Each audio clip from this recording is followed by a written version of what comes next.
This is Lakshmi Aravinda Sri from passionate channel. ఇదేంటనుకుంటున్నాడు, బూడిద గుమ్మడికాయలు అనమాట. దీంతో చాలా వెరైటీ చేయొచ్చు. ఎక్కువగా అందరికీ తెలిసిన విషయం ఏంటంటే వడియాలు పెట్టడం, కానీ దీంతో పెరుగు పచ్చడి చేయడము, సాంబార్లో వేయడము, మజ్జిగ పులుసులో వేయడము, ఇది చెన్నైలో ఉన్న వాళ్ళు ఎక్కువ చేస్తారు. అక్కడ చాలా చీప్గా కూడా అమ్మేస్తూ ఉంటారు. గుట్టలు గుట్టలు పోసి అమ్ముతారు. పెద్ద కాయే ఒక 10 రూపాయలు ఉంటుంది. మనకైతే 70-80 రూపీస్ ఉంటుంది అనుకోండి. ఎంత బాగుంటుందంటే దీంట్లో చాలా వాటరీగా ఉంటుంది. ఎప్పటికప్పుడు మనం ఫ్రెష్గా చేసేసుకోవాలి. ఎంత ఆరోగ్యం అంటే అంత ఆరోగ్యం. కిడ్నీలో స్టోన్స్ను కూడా తీసేస్తుంది. దీంతో పెరుగు పచ్చడి ఎలా చేయాలో చూద్దాం. బూడిద గుమ్మడికాయ కడిగేసామా, తొక్క తీసేసామా, చక్కగా దాన్ని మంచిగా ముక్కలు కోసేయాలి.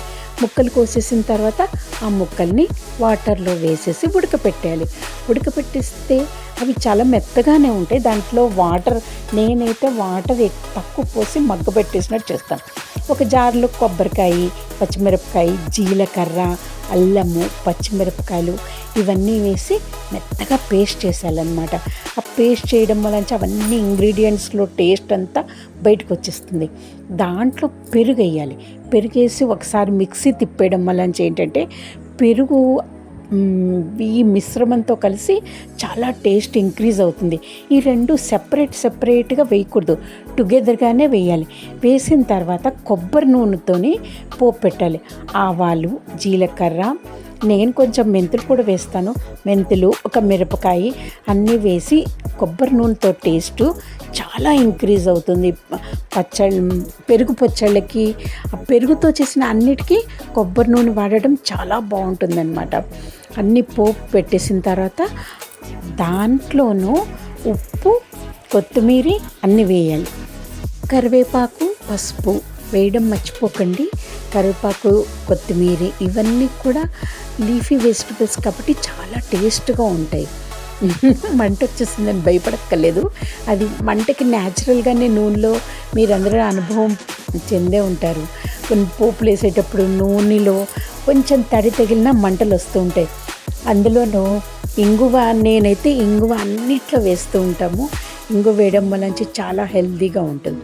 ఈ మిశ్రమం అంతా కలిపేసి ముక్కలు, ఈ పెరుగుతో చేసిన పేస్టు, పోపు అంతా కలిపేసి మంచిగా ఒక గిన్నెలో వేసి బాగా కలపాలన్నమాట. ఆ కలపడంలోనే టేస్ట్ అంతా బయటకు వచ్చేస్తుంటుంది. ఈ కొబ్బరి ఒకటే అందరూ బాగా తినాలనే ప్రేమ, శ్రద్ధగా చేయాలి. అప్పుడే టేస్ట్ ఇంక్రీజ్ అవుతుంది. మనకి ఎంత క్వాంటిటీ కావాలంటే అంత చేసుకోవచ్చు. ఇది చపాతీల్లోకి బాగుంటుంది, అన్నంలోకి బాగుంటుంది. పెరుగు పచ్చడి కదా, ఫస్ట్ అన్నిట్లోనూ వాడేసుకుంటూ ఉంటారు. ఇది పల్చగా చేసి పులుసులా కూడా పోసుకుంటారు. తమిళనాడులో అయితే ఇవి చాలా చవకగా దొరుకుతాయి. చెన్నైలో పెద్ద పెద్ద పీస్లే 10 రూపీస్కి, పెద్ద పెద్ద కాయలే 10 రూపీస్కి ఇస్తారు. మనకైతే 60-70 రూపీస్కే దొరుకుతాయి. కానీ దీని ఆరోగ్యం లెవెల్స్ మాత్రము దానికి విలువే కట్టలేం.